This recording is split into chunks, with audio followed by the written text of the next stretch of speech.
David versus Goliath. Epic faith. Maxima, prologue, the shadow of war. In the valley of Elah, where the terebinth trees swayed under the weight of a scorching sun, two armies faced each other across a divide of dust and fear. To the east, the Israelites, clad in bronze and leather, clung to the rocky slopes, their banners fluttering weakly in the breeze. To the west, the Philistines, a sea-born people with iron weapons and painted shields, sprawled confidently across the plain. For 40 days, the air had been thick with taunts and the clanging of spears, but no blood had yet stained the earth. The stalemate held until the giant emerged. Goliath of Gath, a warrior of monstrous stature, stood nearly 10 feet tall, his armor gleaming like the scales of a leviathan. His bronze helmet caught the sun, casting a halo of menace. His spear, thick as a weaver's beam, bore a head of iron that could shatter stone. Each morning and evening he strode to the center of the valley, his voice a thunderclap that shook the hearts of men. "Hear me, dogs of Israel," Goliath roared, his words carrying across the divide. "Why muster your pitiful army? Choose a champion to face me. If he slays me, we Philistines will serve you. But if I strike him down, you will bow to us. Come, send your man, or cower like sheep." The Israelites, from King Saul to the lowliest foot soldier, shrank back. Saul, once a head taller than his people, now seemed diminished, his crown heavy with doubt. No one dared answer the giant's challenge. The Philistines jeered, their laughter a bitter wind across the valley. But in the hills of Bethlehem, a young shepherd named David tended his father's flock, unaware that his name would soon echo through the ages. His heart, tuned to the songs of creation and the whispers of the Almighty, was about to collide with destiny. Chapter 1. The Shepherd's Song. David rose before dawn, his breath misting in the cool air of Bethlehem's hills. The stars still hung low, their light guiding him as he checked his flock. His sling, a simple strip of leather, rested over his shoulder, and a small harp lay beside his bedroll. At 17, David was lean but strong, his skin bronzed by the sun, his eyes sharp as a hawk's. His brothers called him a dreamer, his father Jesse a poet, but David knew himself only as a servant of his family, his sheep, and his God. As he led the flock to a stream, he sang a psalm, his voice soft but clear. "The Lord is my shepherd, I shall not want. He makes me lie down in green pastures, he leads me beside still waters." The sheep stirred at his song, their bleating a gentle chorus. David smiled, plucking a stone from the streambed and tossing it idly in his hand. His sling had felled a lion and a bear in defense of the flock, its arc guided by skill honed over years. But his heart was stirred not by battle, but by the beauty of the world. The rustle of olive leaves, the cry of a distant eagle, the pulse of life that spoke of a creator. That morning, Jesse summoned him. The old man, his beard white as wool, stood at the threshold of their stone house, his face etched with worry. "David," he said, "your brothers are with Saul's army in the valley of Elah. The Philistines press us hard. Take this bread, this cheese, and these parched grains to them. See how they fare." David nodded, his heart quickening. He had heard tales of the Philistines, sea warriors with iron blades and gods of stone, but he trusted in the God of Israel, whose covenant burned like a flame in his soul. "I'll go, father," he said, slinging a sack of provisions over his shoulder. Jesse laid a hand on his arm. "Stay safe, my son. You're no warrior." David grinned, his eyes alight. "The Lord is my shield, father. What have I to fear?" As he set out, the hills seemed to hum with purpose. The journey to Elah was a day's walk, through terraced vineyards and dusty trails. David's thoughts wandered to his brothers, Eliab, the eldest, stern and proud; Abinadab, quick to anger; Shammah, loyal but reckless. They mocked his songs and his youth, yet he loved them fiercely. He wondered what they faced in the valley below. Chapter 2. The Giant's Shadow. The valley of Elah was a cauldron of tension when David arrived. The Israelite camp sprawled across the eastern ridge, a maze of tents and cook fires. The air reeked of sweat and fear, and the soldiers' faces were drawn, their eyes darting to the west. David found his brothers near a supply tent, their armor dented, their spirits lower than their armor. "David," Eliab said, his brow furrowed with irritation. "What are you doing here? Shouldn't you be chasing lambs?" David ignored the jab, handing over the provisions. "Father sent me. What's happening? Why is no one fighting?" Shammah spat into the dust. "You wouldn't understand, boy. There's a monster out there, a giant called Goliath. He mocks us daily, and no one dares face him." David's curiosity flared. "A giant? How he asked about Goliath." Abinadab pointed across the valley. "See for yourself." David climbed a rocky outcrop, shielding his eyes from the sun. Below, Goliath stood like a tower of bronze and muscle, his spear raised. His voice rolled over the valley. "Where is your courage, Israel? Send a man or bow like slaves."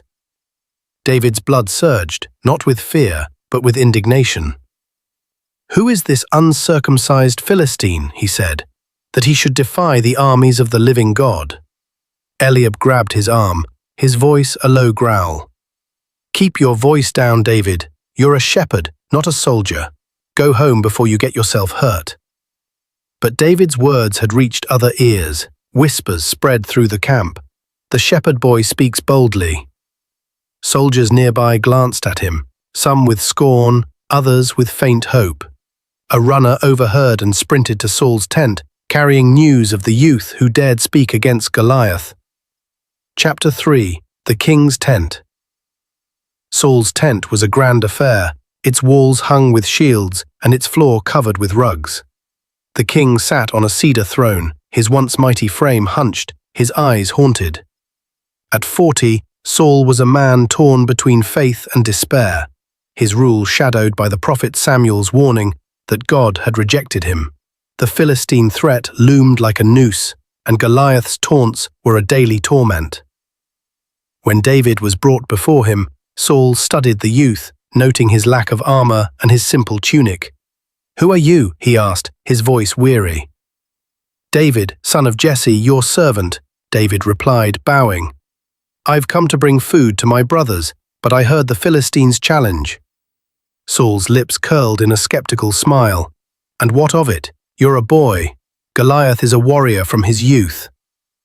David stood straight, his voice steady. "Your servant has kept his father's sheep. When a lion or a bear came to take a lamb, I struck it down with my sling and my staff. The Lord delivered me from their claws, and he will deliver me from this Philistine. Goliath defies God's army. How can I stand by?" Saul's eyes narrowed, searching David's face. He saw no fear, only a fire that stirred something long dormant in his own soul. "Very well," he said at last, "but you'll not go unprotected." He ordered his armor, a bronze helmet, a coat of mail, and his own sword, brought to David. David donned the armor, but it hung heavy, the helmet slipping over his eyes. He moved awkwardly, the sword dragging in the dust. "I cannot go in these," he said, removing the gear with care. "I'm not used to them. The Lord is my strength, and my sling has served me well." Saul stared, torn between admiration and doubt. "Go then," he said, "and may the Lord be with you."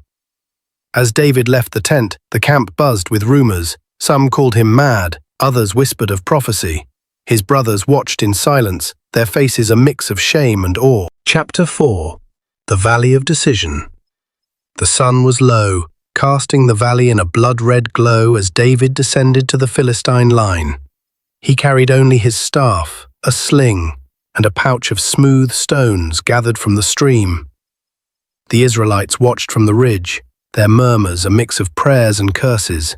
The Philistines roared with laughter when they saw him. A boy in a tunic, unarmed save for a shepherd's toy. Goliath stepped forward, his armor clanking, his face twisted in disdain. "Am I a dog, that you come at me with sticks?" he bellowed. "Come, boy, and I'll feed your flesh to the birds." David stopped 50 paces from the giant, his gaze unflinching. "You come to me with sword, spear, and sword," he called, his voice ringing across the valley. "But I come to you in the name of the Almighty, Lord, the God of Israel, whom you have defied. This day the Lord will deliver you into my hand, and all will know that God saves not with sword or spear, for the battle is his." The Philistines fell silent, stunned by the boy's audacity. Goliath's sneer returned, and he raised his spear, charging forward, the ground trembling under his weight. David slipped a stone into his sling, his muscles coiling like a spring. He ran toward Goliath, his feet light on the earth, his heart a drumbeat of faith. The sling whirled above his head, its hum a song of deliverance. At 30 paces he released. The stone flew, a blur of motion, guided by a force beyond skill. It struck Goliath's forehead with a crack like splitting stone. The giant's eyes rolled back, his massive body pitched forward, and he fell face down to the dust, his spear clattering harmlessly beside him. A stunned hush gripped the valley. Then David sprinted to Goliath's side, drawing the giant's own massive sword from its sheath. With a cry of triumph, he raised it high and brought it down, severing Goliath's head. He lifted the bloody head aloft, and the Philistines wailed in despair, their courage shattered. The Israelites erupted in a frenzy of joy, pouring down the ridge with spears raised, driving the fleeing Philistines before them. The rout was total, the valley a chaos of victory and slaughter. Chapter 5. The Echoes of Faith. That night, the Israelite camp blazed with fires and songs of triumph. Saul summoned David, who stood before the king, still clutching his sling, Goliath's head left outside as a grim trophy. "Who are you, truly?" Saul asked, his voice tinged with wonder. "I am David, son of Jesse," David said simply, "a servant of God and of my king." Saul's son Jonathan, a warrior of renown, stepped forward, his eyes shining with admiration. He removed his own robe, tunic and sword, and gave them to David, sealing a bond of brotherhood. "Your faith has saved us," Jonathan said. "You are a..." Word of David's victory spread through Israel, his name aflame on every tongue. Women danced in the cities, singing, "Saul has slain his thousands, and David his 10,000s." The song stirred Saul's pride, but also his envy, a shadow that would grow in time. David returned to Bethlehem, his heart full, but his steps humble. He resumed his shepherd's duties, but the hills now seemed to whisper of greater things. He sang a new psalm, "The Lord is my rock and my fortress, my deliverer. He trains my hands for war, my fingers for battle." In the valley of Elah, the terebinth trees stood silent, their roots drinking deep of the earth where a giant had fallen. The story of David and Goliath would endure, a testament to human might, but to the power of a God who chooses the weak to shame the strong, and a heart of faith to topple empires. Epilogue. The flame endures. David's victory was, but Goliath was only the first spark of his epic journey. The shepherd boy would face trials, Saul's jealousy, the wilderness of exile, the weight of a crown. Yet through it all, his psalms would rise, his faith would hold, a beacon for generations. The story of David versus Goliath, born in a valley of dust and fear, would echo through time, a cry of hope. Epic faith maxima, the greatest power of all.